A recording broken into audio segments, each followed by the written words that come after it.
no solamente la nutrición y la suplementación, sino que otras cosas están participando y particularmente en la microbiota. Y para esto hemos conseguido una serie de compañeros aliados como es Memo, como es Lalo Torres, y para esta particular presentación, para el residente Agustín Lamogle y Jorge Landeta, que nos están ayudando en este proyecto, que lo estamos llevando a cabo ahí en el Hospital de la Asociación para Evitar la Ceguera en México, en el departamento de retina. Entonces, no voy a tomar mucho tiempo de algo que ya saben, sino lo que me parece que es relevante para darle pie a la carnita de la presentación, que es lo que vamos a hacer en la microbiota, y básicamente tiene que ver como objetivo de enfermedad la degeneración macular relacionada con la edad, que como Jim acaba de señalar muy bien, es básicamente una enfermedad inflamatoria que mata el epitelio pigmentado y todo lo que viene a partir de eso, el punto de enfermedades a nivel celular del epitelio pigmentado de la retina. Y es claramente, los números son contundentes. Hay 196 millones de casos en el mundo reportados en el año 2020 y que se proyectan a 288 para el año 2040. Y en nuestra población latina la prevalencia de mayores de 85 años es alrededor del 10% y que seguramente es mucho más por lo que estamos viendo. Ahora, esta es una enfermedad que casi todos son factores no modificables y uno de ellos muy importante es la genética, ¿de acuerdo?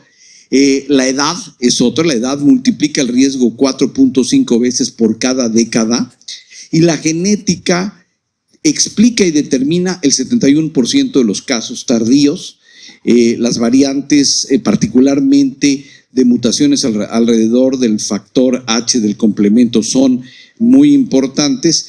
Y pues entonces, ante todo esto no podemos hacer nada, por lo menos ahora, ¿de acuerdo? Que es el papel de la genética y la alteración que tenemos ahí. Entonces, cuando hablamos de suplementación y modificación, que es lo que les voy a decir ahora, que como estamos pensando o estudiando si hay algún papel, es en esto, de tener una mácula normal que está completamente a la izquierda, a el extremo de la enfermedad del lado derecho, que es la degeneración macular atrófica o la neovascular. En el medio, claro que hay estos grados de temprana e intermedia conforme vamos viendo que hay una mayor cantidad de drusas. Aquí vemos precisamente en este continuo de la enfermedad el comparativo de la fotografía clínica arriba con estas fotomicrografías con hematoxilina y eosina, donde vemos cortes de la retina en la mácula con diferentes grados de este espectro patológico y el hallazgo clínico. Pero entonces, la suplementación, por un lado, que es una de las maniobras que pensamos modificables para poder tener una intervención temprana, y otras como las que les voy a mostrar hoy, la idea es pensar en quién lo pensamos en este continuo, de normal a tener degeneración temprana, o en otro escenario clínico para otros pacientes de ya tener una enfermedad que tenemos temprana o intermedia, pero que no queremos que llegue a la etapa avanzada. Y si estamos en la etapa avanzada, lo que no queremos es que, en el caso por ejemplo de la atrofia geográfica, que ésta involucre el centro de la fobia.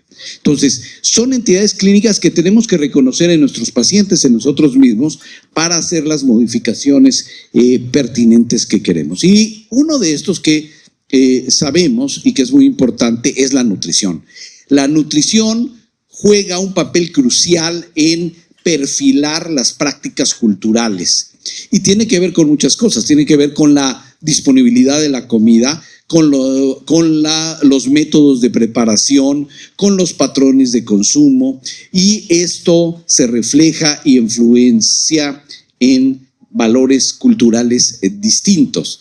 Y eso lo vemos desde las evidencias más antiguas que como seres biológicos, como animales tenemos, de nuestro comportamiento a la hora de alimentación. A mí siempre me da, desde que empecé a estudiar esto, mucha risa cuando nos juntamos a comer, porque me imagino que es como se juntan a comer leones o se juntan a comer pájaros. O sea, tenemos nuestras costumbres de cómo nos alimentamos. Al final de cuentas, pues somos así, ¿no? Entonces, también los hábitos dietéticos han perfilado una interrelación compleja con estos factores biológicos que tiene que ver con la evolución tecnológica y sociocultural, pero algo que es bien interesante es que estas modificaciones impactan o han impactado desde el inicio el perfil de los microorganismos que nosotros convivimos día a día, que es nuestra microbiota intestinal. Es decir, la microbiota intestinal es una asociación simbiótica que tenemos de patógenos que han evolucionado en esta misma evolución de cambios de patrones dietéticos. Entonces tenemos perfiles precisamente distintos de acuerdo a nuestras prácticas saludables, no saludables a lo largo de la vida, como vamos a ver en alimentos ultraprocesados, cómo impacta en el genoma de las bacterias, y a final de cuentas la pregunta es si esto impacta en nosotros en una enfermedad o no. Esto que ven ustedes aquí, esta es una gráfica de un estudio que pudimos hacer hace unos años con un apoyo muy importante de IOSA, porque son estudios nada sencillos, donde participó Jim también, que hicimos la medición de pigmentos maculares por primera vez en una población latina cerca de México, en el estado de Morelos, en un estudio más grande. Esta es una subparte del estudio y, aquí está, esto que están viendo aquí, es eso, y lo que ustedes ven en rojo es, en el eje de las X es la cantidad de pigmento macular en una población.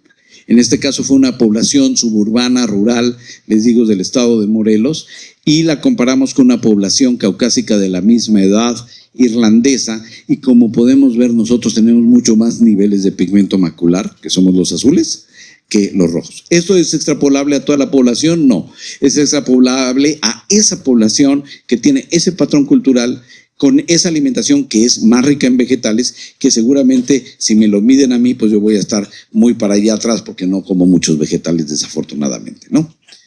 Entonces, otro punto importante que vamos a empezar a hablar son los componentes de esta microbiota intestinal, que básicamente es el epitelio. Recordar que el epitelio intestinal es un epitelio con microvillosidades, cilíndrico, ciliado, con células calciformes, el tejido linfoide asociado a el intestino y la microbiota.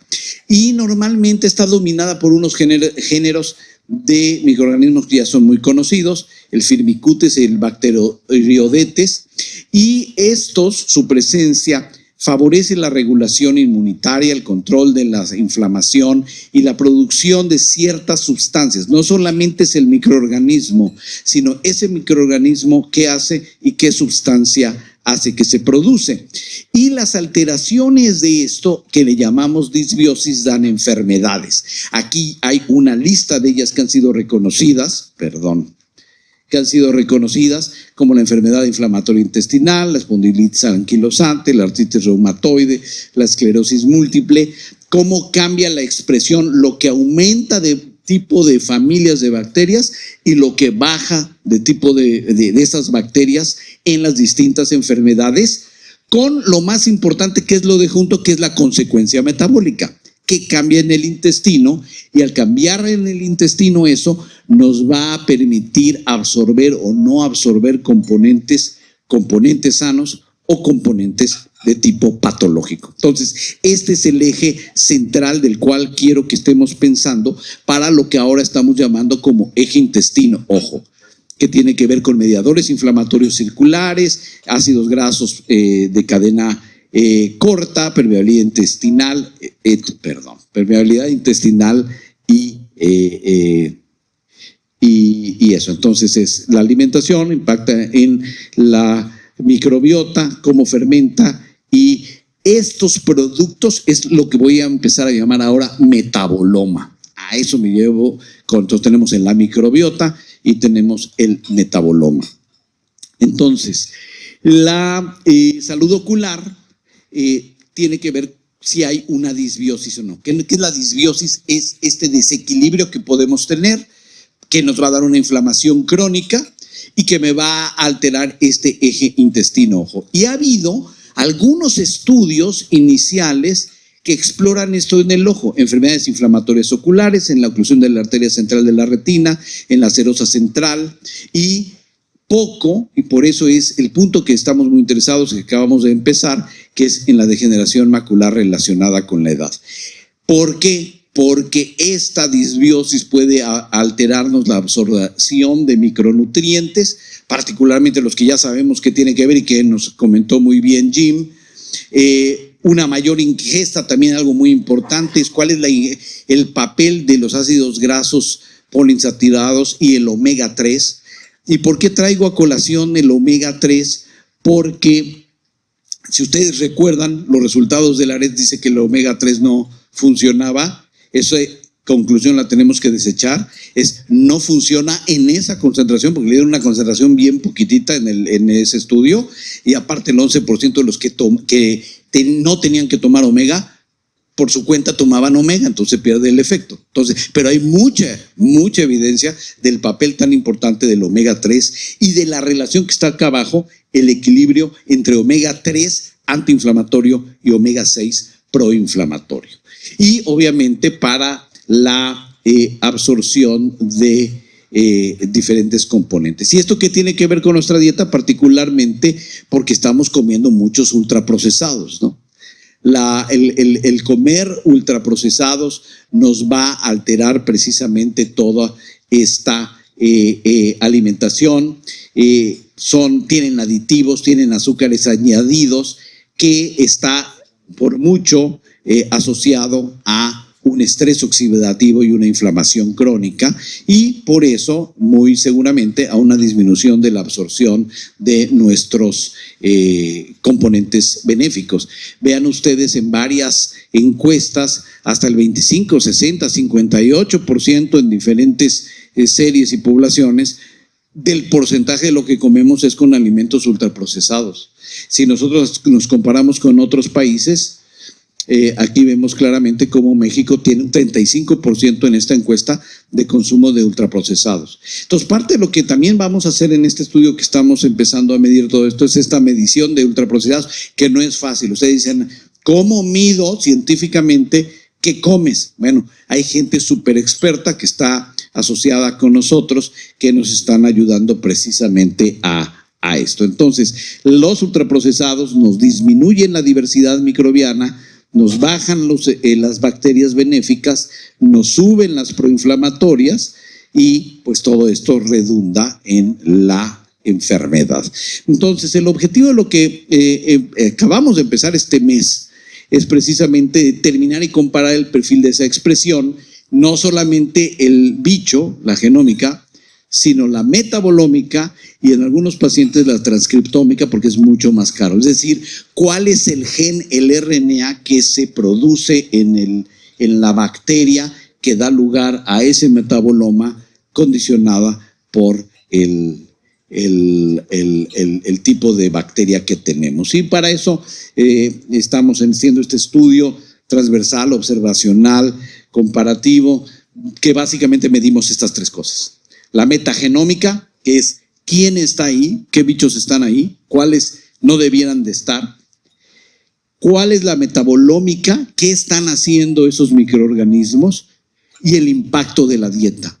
Y esto lo estamos haciendo en adultos mayores de 65 años que no tienen degeneración macular y en los que sí tienen degeneración macular, y les hacemos una serie de estudios muy bien medidos acerca de su función visual, los pigmentos maculares. Ahí en el servicio el doctor Salcedo se ha encargado de hacer un laboratorio de calidad visual que hemos ido impulsando y nos permite hacer todas estas mediciones de forma científica y con gran precisión.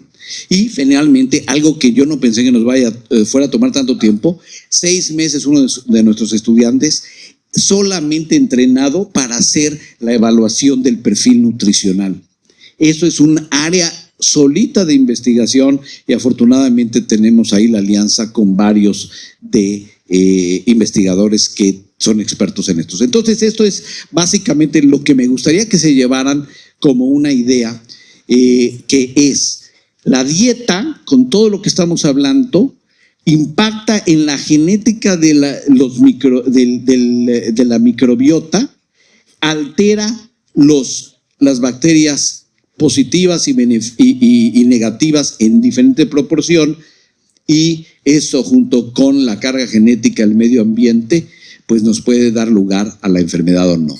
La idea es, encontrando esto, podemos hacer intervenciones tempranas en nuestra microbiota para que podamos absorber mejor la luteína, la zeaxantina. Podemos hacer modificaciones probablemente con un probiótico o algo que modifiquemos para que no, porque qué tal que no lo podemos absorber y nosotros nos estamos suplementando y no lo podemos absorber porque tenemos una alteración en todo este eje cultural. Y sin más, con esto quiero terminar agradeciéndole su atención y dándole la palabra al doctor Salcedo para la siguiente parte de la presentación. Muchas gracias.